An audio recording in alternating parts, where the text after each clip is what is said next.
नमस्कार, मैं आपका दोस्त जीत स्वागत करता हूं आपके अपने परिवार जीत वर्ल्ड एजुकेशन पर। जल्दी से अपने मित्रों को शेयर कर दीजिए और लाइव ले आइए। और हमारे सेशन की खास बात है कि हम क्वेश्चन और आंसर नहीं पढ़ते बल्कि उस क्वेश्चन की जासूसी करते हैं। तो यदि आप नए हैं तो एक बार इस सेशन को ज़रूर देखिए, बाकी आपको पसंद आए तो आप लाइक ज़रूर कीजिएगा। ठीक है, यदि आप नए हैं और आप ये सोच रहे हैं कि किस प्रकार का सेशन है तो आप 5 मिनट रुकिए और उसके बाद आप निर्णय लीजिए आपको छोड़कर जाना है या फिर पढ़ना है। मैं उम्मीद करता हूँ आपको ये सेशन ज़रूर पसंद आएगा और मेरे जो भी दोस्त जुड़े हुए हैं वह कोई सजेशन देना चाहते हैं तो मुझको दे सकते हैं।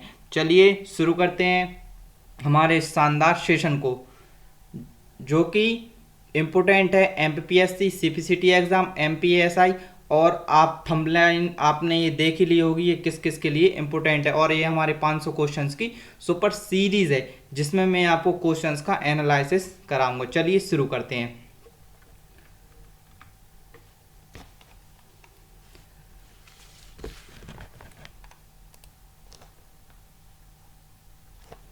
पहला क्वेश्चन है, निम्नांकित में से किस प्रोटोकॉल द्वारा वर्ल्ड वाइड वेब में पहुंचा जा सकता है। तो मैं आपको 2 से 3 सेकंड का समय दूंगा, आप आंसर सोच लीजिए। तो उम्मीद है आपने आंसर सोच लिया होगा, तो मैं पेन ले लेता हूं।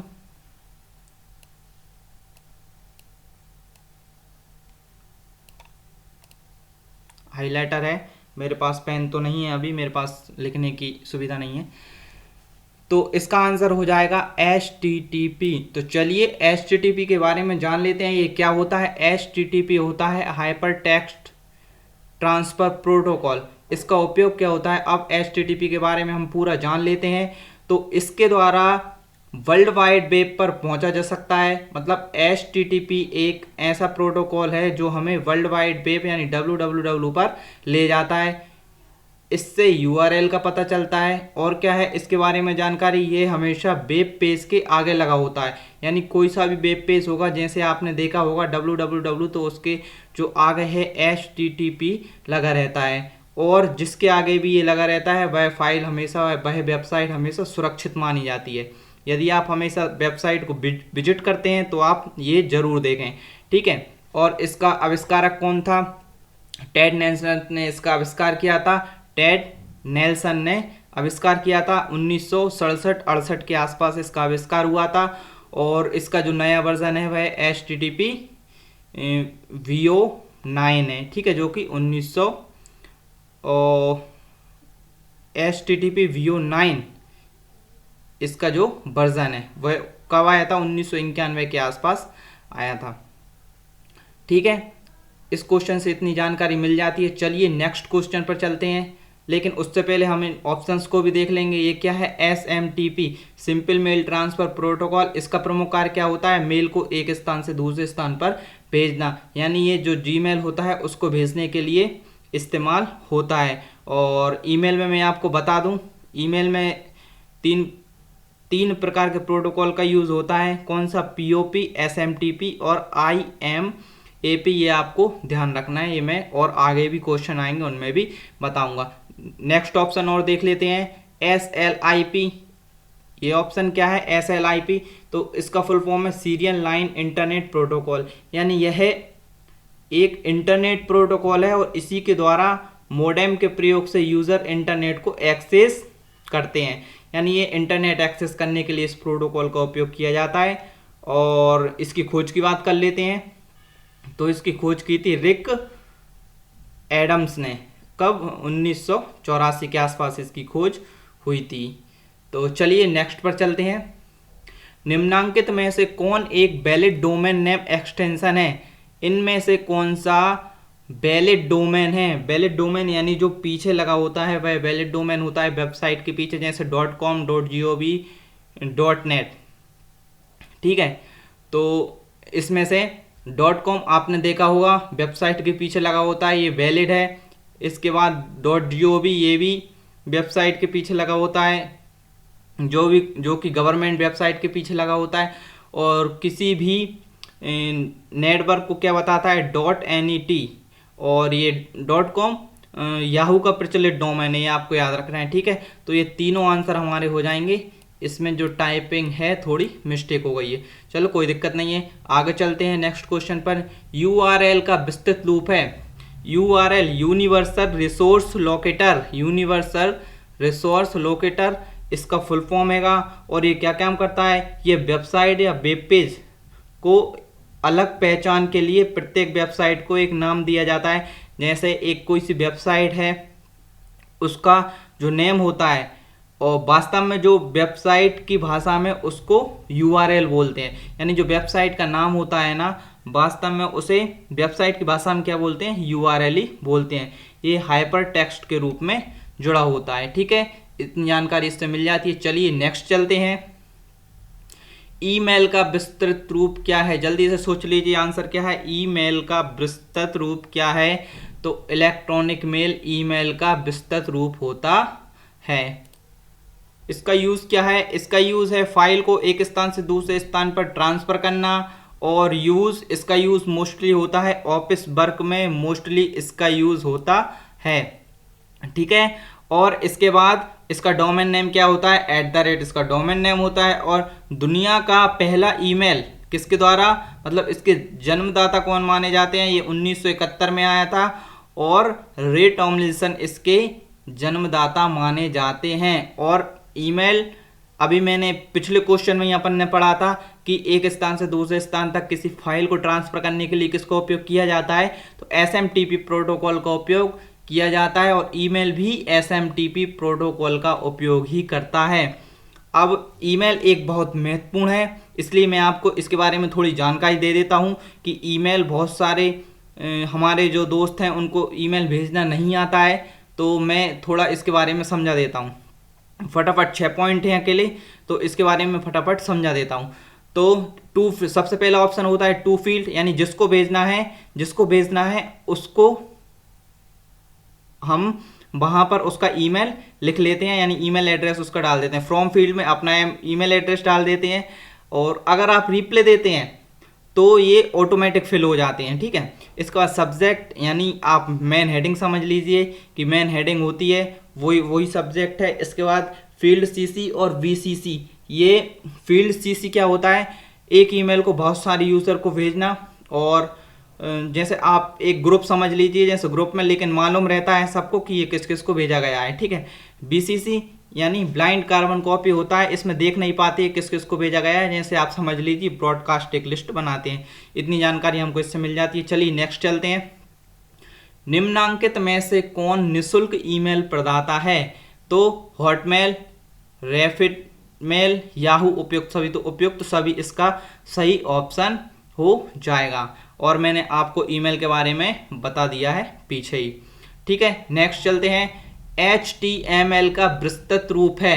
HTML यानी hyper text markup language, hyper text markup language इसका सेकंड आंसर हो जाएगा सही। इसका उपयोग कहाँ होता है, वेब पेज बनाने के लिए इसका उपयोग होता है। और पब्लिश कब हुआ था, ये 1993 में इसका पब्लिश माना जाता है। HTML वेब पेज बनाने के लिए उपयोग होता है, ये आपको मोस्टली याद रखना है। और आपका जो भी सुझाव हो आप कमेंट बॉक्स में ज़रूर लिखें। और यदि वीडियो पसंद आ रही है तो आप लाइक ज़रूर करें। नेक्स्ट चलते हैं। कंप्यूटर वायरस है।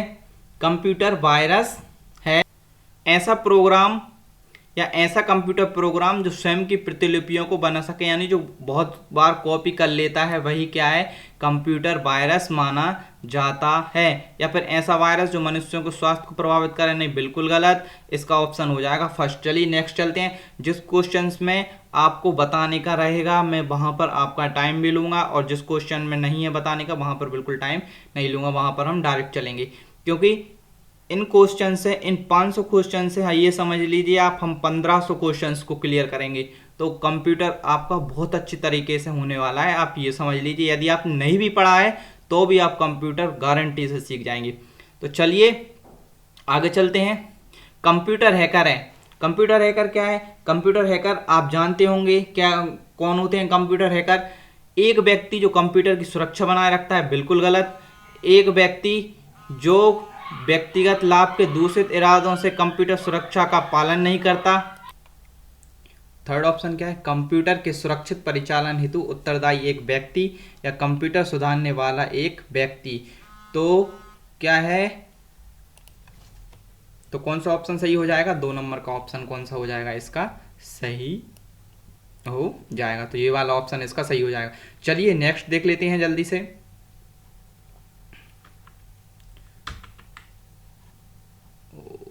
हाँ, वीडियो कॉन्फ्रेंसिंग है। वीडियो कॉन्फ्रेंसिंग क्या है जल्दी से बताइए। दूर संचार प्रौद्योगिकी का उपयोग करते हुए वीडियो कॉल का परिचालन, दूरभाष पर कॉल का परिचालन। अगला है दूरबीन प्रौद्योगिकी का उपयोग करते हुए वीडियो कॉन्फ्रेंस का परिचालन, और उपयुक्त में से कोई नहीं। जल्दी से बताइए इसका आंसर क्या है। तो इसका आंसर पहला ही है, वीडियो कॉन्फ्रेंसिंग आप जानते ही होंगे और आजकल ये बहुत चल रही है। कंप्यूटर हैकर से रिलेटेड मैं आपको कुछ धाराएं बता दूं जो कि पूछी जा सकती हैं और आपको जानकारी रहना थोड़ी ज़रूरी है। तो वैसे तो मैंने ये एक व्यक्ति लाभ के दूषित इरादों से कंप्यूटर सुरक्षा का पालन नहीं करता तो उसको अपन कंप्यूटर हैकर कहते हैं। अब मैं आपको थोड़े एक्ट बता देता हूं कि कंप्यूटर संसाधनों से छेड़छाड़, यानी आपके कोई संसाधन है उससे यदि कोई छेड़छाड़ करता है तो ये एक्ट 65 के अंतर्गत आएगा। ठीक है, यदि कंप्यूटर डाटा से कोई छेड़छाड़ करता है तो ये 66 के अंतर्गत आएगा। देखो लाइन से बता रहा हूं, किसी निजता के भंग करता है तो 66E के अंतर्गत आएगा ये, और 66F के अंतर्गत क्या आता है, साइबर आतंकवाद आता है। और इसके बाद आपत्तिजनक कोई सूचना डालता है तो वो एक्ट 67 के अंतर्गत आती है। और सेक्स या अश्लील सूचना कोई डालता है तो वो 67A के अंतर्गत आती है। और यदि सेक्स या अश्लीलता में बच्चों को दिखाया जाता है तो 67B के अंतर्गत आता है। बस ये आपको मेजर पॉइंट थोड़ा आपको मालूम पड़ जाएगा कि 66, 67 ये आसपास कंप्यूटर हैकर के आसपास आते हैं। तो एग्जाम में यदि दूर दूर के ऑप्शन आते हैं तो आप आसानी से इन ऑप्शन को लगा देंगे, और हमेशा दूर से ही पूछे जाते हैं ऑप्शन। जैसे एक 66 दे दिया, एक 86 दे दिया, ऐसे ही देंगे। ठीक है, तो ये वाला कर लिया था। ये वाला साइबर क्राइम का कार्य हैकिंग, स्टॉकिंग, सर्विस आघात की मनाही और उपयुक्त। तो इसका क्या ऑप्शन हो जाएगा जल्दी से बताएं। ठीक है, उपयुक्त सभी इसका आंसर हो जाएगा। तो चलिए नेक्स्ट चलते हैं। कौन सा निम्न ऑपरेटिंग सिस्टम, इसको बहुत अच्छे से समझना है, निम्न ऑपरेटिंग सिस्टम मल्टीटास्किंग लागू नहीं करता। मतलब इनमें से 3 जो है वह मल्टीटास्किंग सॉफ्टवेयर है या मल्टीटास्किंग ऑपरेटिंग सिस्टम है। इसमें एक है जो कि मल्टीटास्किंग सॉफ्टवेयर नहीं है।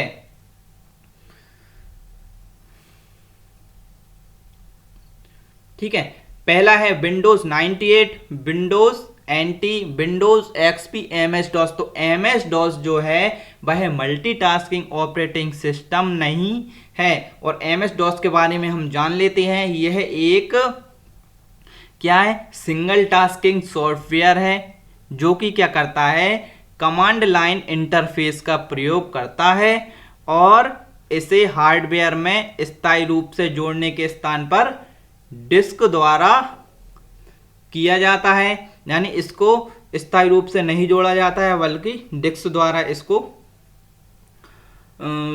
चलाया जाता है या फिर अपलोड किया जाता है। ठीक है, और इसका नाम ऑपरेटिंग सिस्टम जो है वह मल्टीटास्किंग नहीं है, इसको सिंगल ऑपरेटिंग सिस्टम अपन बोल सकते हैं।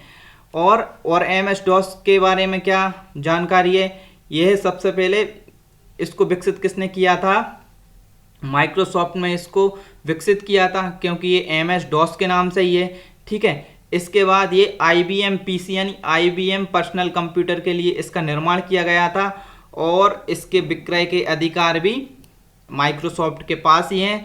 और तभी माइक्रोसॉफ्ट ने इसके संस्करण निकाले, डॉस 1.0, डॉस 2.0, डॉस 3.0 और डॉस 6.22 तक इसके संस्करण निकाल चुकी है माइक्रोसॉफ्ट। तो ये मेजर पॉइंट आपको याद रखना है। इसमें से याद रखने वाली महत्वपूर्ण चीज़ क्या है कि यह एक मल्टीटास्किंग सॉफ्टवेयर नहीं है या मल्टीटास्किंग ऑपरेटिंग सिस्टम नहीं है। और ये सबसे पहले किसके लिए बनाया गया था?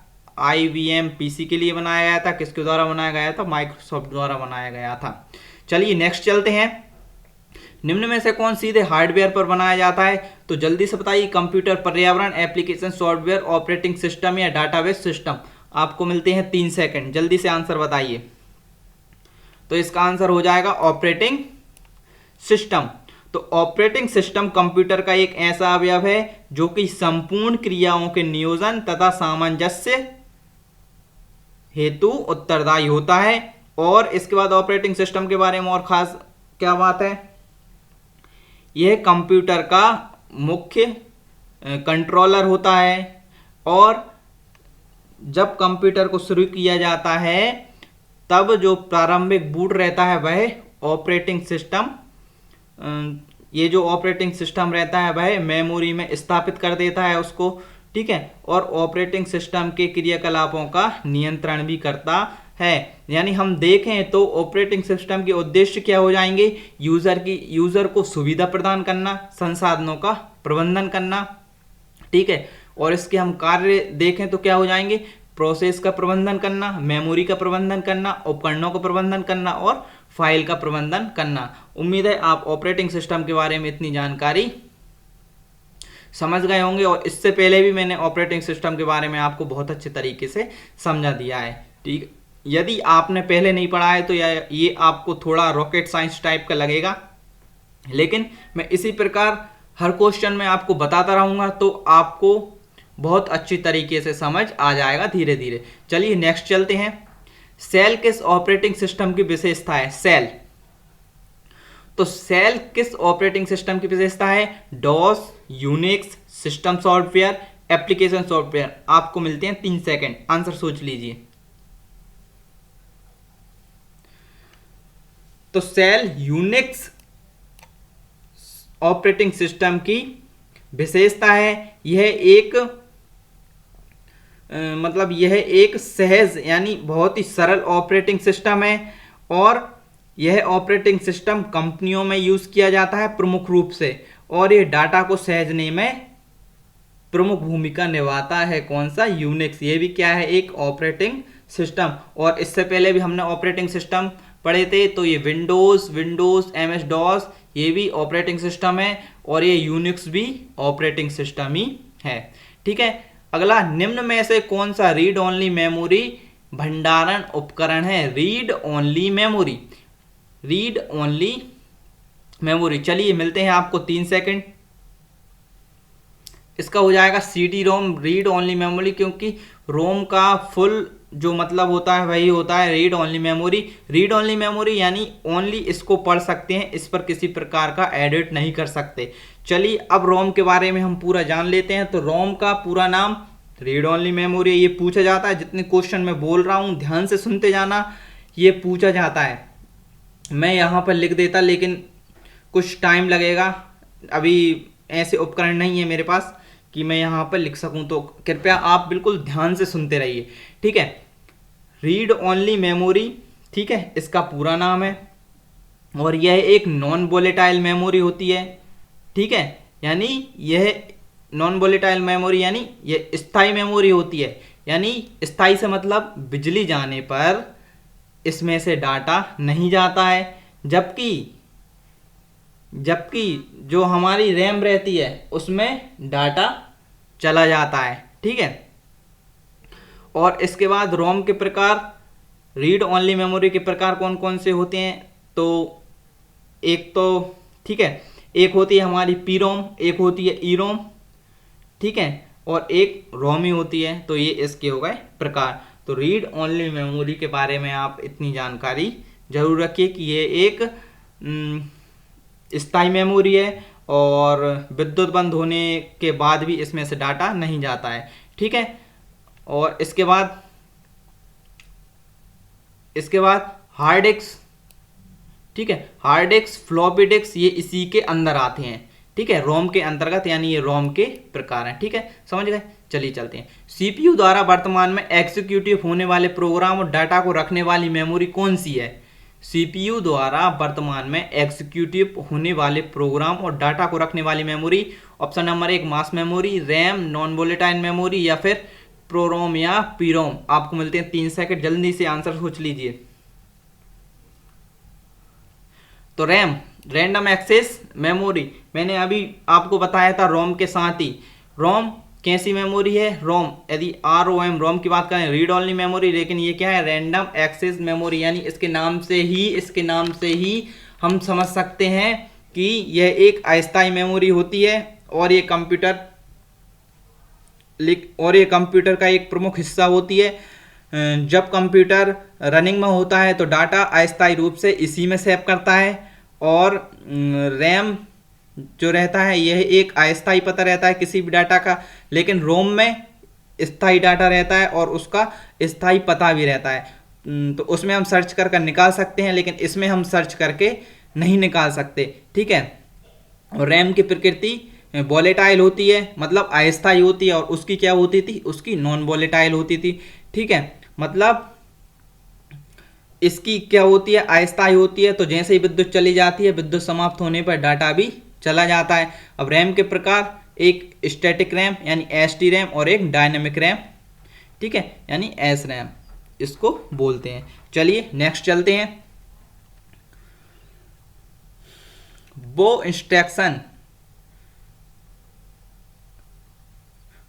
इंस्ट्रक्शन जो बाइनरी मशीन कोड की बजाय अंग्रेजी शब्दों के साथ लिखी जाती है कहलाती है। यानी आपको मालूम होगा जो कंप्यूटर में रहती है वो 0 और 1 बिट के रूप में चलता है, लेकिन उसके अलावा भी अंग्रेजी के कुछ शब्द हैं जो कंप्यूटर बाइनरी मशीन समझती है, वो होती है सिंबॉलिक कोड। आप समझ गए होंगे, जैसे @ जो भी सिंबल होते हैं इस टाइप के, ठीक है। चलो आगे चलते हैं। एक नाम या नंबर जो स्टोरेज स्थान की पहचान करने के लिए प्रयोग किया जाता है। एक नाम या नंबर जो स्टोरेज स्थान की पहचान करने के लिए प्रयोग किया जाता है। एक बाइट, एक रिकॉर्ड, एक एड्रेस, इनमें से कोई नहीं। जल्दी से सोच लीजिए, आपको मिलते हैं 3 सेकंड।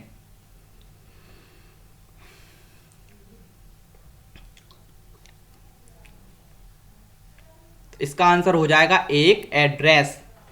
तो एक एड्रेस क्या होता है? एड्रेस के जरिए किसी भी स्टोरेज डाटा को आसानी से सर्च किया जा सकता है, यानी उसका एक एड्रेस है। जैसे किसी का भी यदि एड्रेस है तो हम उसको आसानी से सर्च कर सकते हैं, ढूंढ सकते हैं। ऐसे इसी प्रकार यदि किसी फाइल का एड्रेस हमारे पास है तो हम उस फाइल को आसानी से ढूंढ सकते हैं। चलिए नेक्स्ट चलते हैं। एक बाइट आप जानते होंगे, रिकॉर्ड, कोई भी फाइल एक रिकॉर्ड होता है, ठीक है। जो महत्वपूर्ण है मैं वही जानकारी आपको बता रहा हूं, ठीक है। निम्न में से कौन सा एक सेकेंडरी मेमोरी डिवाइस है? तो कौन सा एक सेकेंडरी मेमोरी डिवाइस है? कीबोर्ड, डिस्क, ALU, उपयुक्त सभी। जल्दी से बताइए, 3 सेकंड है आपके पास।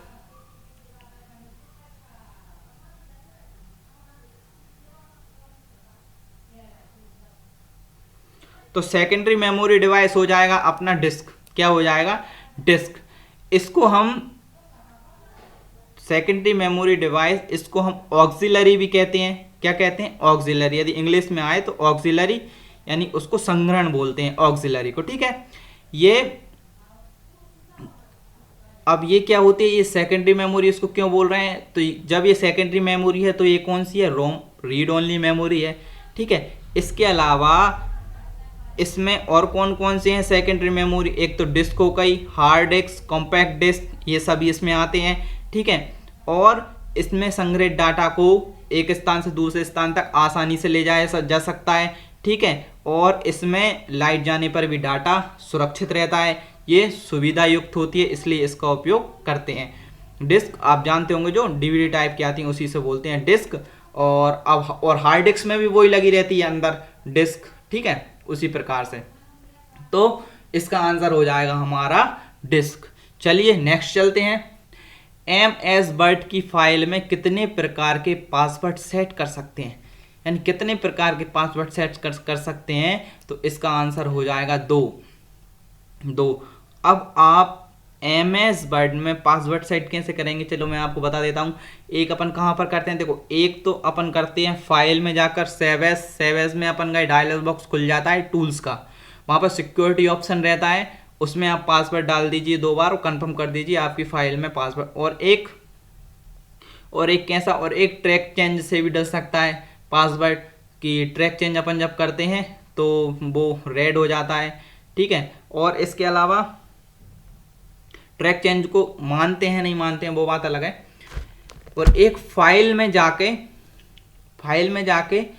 और जो पर्पस ना, ये मैं विंडो 10 की बता रहा हूँ, फाइल में जाके पर्पस में जाके इनक्रिप्टेड पासवर्ड रहता है, उस पर भी जाके हम कर सकते हैं, ठीक है। तो ये हम 2 प्रकार से पासवर्ड सेट कर सकते हैं, आपको याद रखना है MS वर्ड में, ठीक है।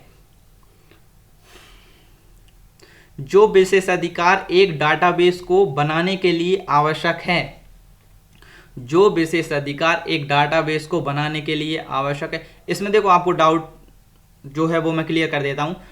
इसमें एक तो फाइल में जाके और एक आप फाइल में पर्पस एनक्रिप्टेड, आप याद रखिए, ये दोनों याद रखिए, ठीक है। इन दोनों के माध्यम से पासवर्ड को सेट कर सकते हैं MS वर्ड में, ठीक है। नेक्स्ट, जो विशेषाधिकार एक डाटाबेस को बनाने के लिए आवश्यक है, ये ठीक है, ये ऑप्शन हमारा हो जाएगा। तो चलिए इसके बारे में जान लेते हैं। तो ये क्या है, यह डाटा को बनाने के लिए इसका उपयोग किया जाता है, एक डाटा को बनाने के लिए इसका क्या किया जाता है, इसका उपयोग किया जाता है। बस इतनी ही जानकारी इसके बारे में चाहिए, बस नॉर्मल क्वेश्चन है, यही पूछा जाएगा, और इसके बारे में कुछ जानने को है ही नहीं है, ठीक है। चलिए नेक्स्ट चलते हैं। एक काम करते हैं, इस सेशन को हम इतना ही रहने देते हैं, ठीक है। आपने इस वीडियो को पूरा देखा, बहुत बहुत धन्यवाद आपका। लाइक, कमेंट और सब्सक्राइब जरूर कर देना यदि आपको और भी ऐसी ही वीडियो चाहिए तो। और मैं सोच रहा हूं कि क्यों ना टॉपिक वाइज वीडियो को लाया जाए, माइक्रोसॉफ्ट पावर पॉइंट, इनके पर्टिकुलर टॉपिक के ऊपर हम वीडियो लेकर आएंगे और आप अपना सजेशन जरूर दीजिए। और ये सीरीज 500 क्वेश्चन की जैसे ही कंप्लीट होती है, आप अपने आप को कंपेयर कर लेना कि किस प्रकार आपने कंप्यूटर सीख लिया है, क्वेश्चन से ही आपने कंप्यूटर सीख लिया है। तो धन्यवाद, मिलेंगे नेक्स्ट वीडियो में। और हमारी वीडियो डेली आती हैं, आप चैनल पे जाके, उनका टाइम डल जाता है पहले ही, आप कोशिश किया करें लाइव आने की। धन्यवाद।